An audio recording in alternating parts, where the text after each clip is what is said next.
Good morning. Welcome to CTN Morning News. I'm Jaclyn St James, and today is Monday, November 16th, 2015. Coming up in today's news, gay nightclubs around the world are giving a moment of silence and solidarity for Paris. Obama backs new law that makes it illegal to fire people for being gay. ABC rules out same-sex dancing partners on Dancing with the Stars. And the first clinic for transgender veterans is to open soon. All coming up next on CTN Morning News.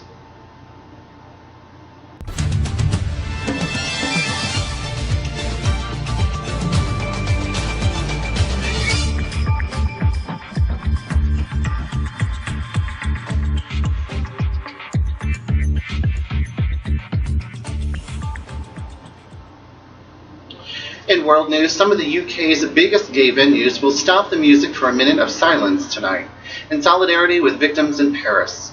A series of attacks took place in the French capital Friday night, with coordinated bomb and gun attacks claiming the lives of over 100 people. The death count currently stands at 128, with hundreds more injured following the killings across the city at restaurants, a rock concert, and a football match. The world has rushed to show solidarity with the French, with a number of landmarks lighting up for the colors of the French flag and flowers left outside French embassies across the globe.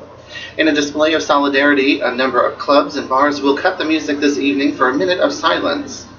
ISIS, the group thought to be behind the Paris atrocities, has executed hundreds of men for homosexuality as it expands beyond its strongholds. The United Nations Security Council recently discussed the group's tactics in persecuting LGBT people, as well as spreading terror and committing other atrocities.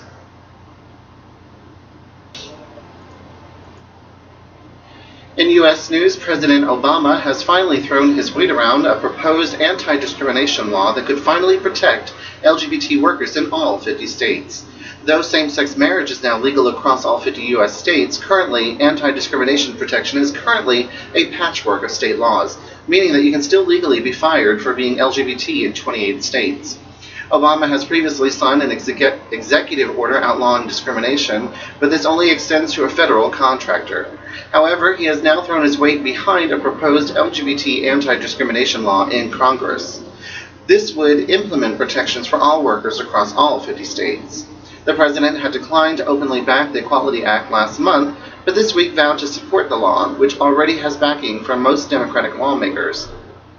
His press spokesperson, Josh Earnest, said that the administration strongly supports the Equality Act. The bill is a historic legislation that would advance the cause of equality for millions of Americans. We look forward to working with Congress to ensure that the legislation process produces a result that balances both the bedrock principles of civil rights with the religious liberty that we hold dear in this country. Over 100 Democrats have co-sponsored the bill, which would outlaw discrimination and ensure a range of protections for LGBT people. And it also has numerous endorsements from large corporations, including the Apple company. However, the Republicans currently control both houses of Congress, and the bill is yet to pick up a single Republican sponsor. Even purportedly pro-gay Republican group, the Log Cabin Republicans, declined to welcome the law. The group says it has hesitations about the bill's impact on religious freedom, claiming that some of our staunchest Republican allies in Congress with unassailable records in favor of LGBT equality have indicated similar concerns with the legislation.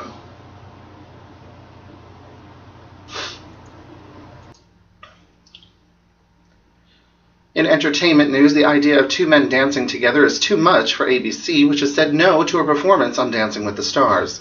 According to TMZ, the network decided to axe elements of an upcoming performance by the artist Who Is Fancy, featuring Ariana Grande and Meghan Trainor.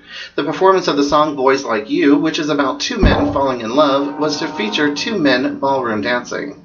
Who Is Fancy set to take place on the 23rd of November, TMZ reports that ABC bosses said no to the performance.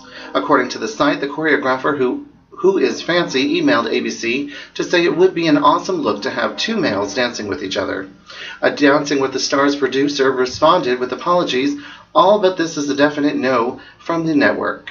The plot thickens, however, as near dancing is apparently allowed for same-sex partners on the show. An example of near dancing includes a recent performance by two men, Alec and Carlos, who this week shared the stage.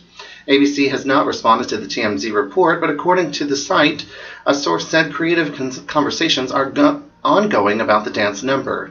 The debate about same-sex ballroom dancing partners is also taking place on the opposite side of the pond.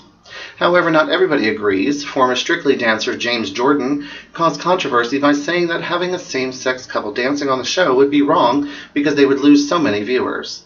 He went on, "I have nothing against same-sex couples if they want to go and do their own competitions. But ballroom and Latin dancing is about a man dancing with a woman, and that's a fact." Although when his wife, currently Strictly dancer Ola Jordan, was asked if she agreed with him, she said flatly, no.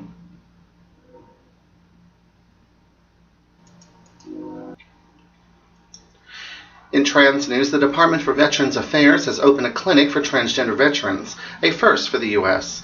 The clinic will provide hormone therapy and specialized mental health care for transgender ex-service members in spite of a Pentagon ban on transgender people openly serving in the armed forces.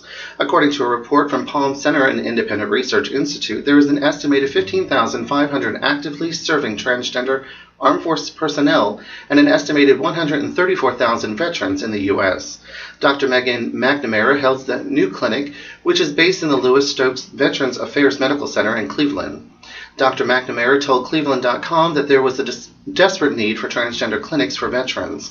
"I feel that there are a lot of transgender patients in the veteran population who haven't been able to find the care that they need," she said. "I really want to be able to provide comprehensive, one-stop care for those patients in a welcoming environment, a place where they are comfortable and accepted." Daniel Keller, a transgender veteran and one of the 20 patients in the clinic, told Cleveland.com that oftentimes, if I'd go to the private sector, I'd run into problems with doctors who are not informed on how to treat transgender patients. Knowing that we can come to a place that is familiar with our issues helps a lot. Previously, Vice President Joe Biden has called for an end to the ban on transgender people serving openly in the military, saying all Americans are qualified to serve should be able to serve.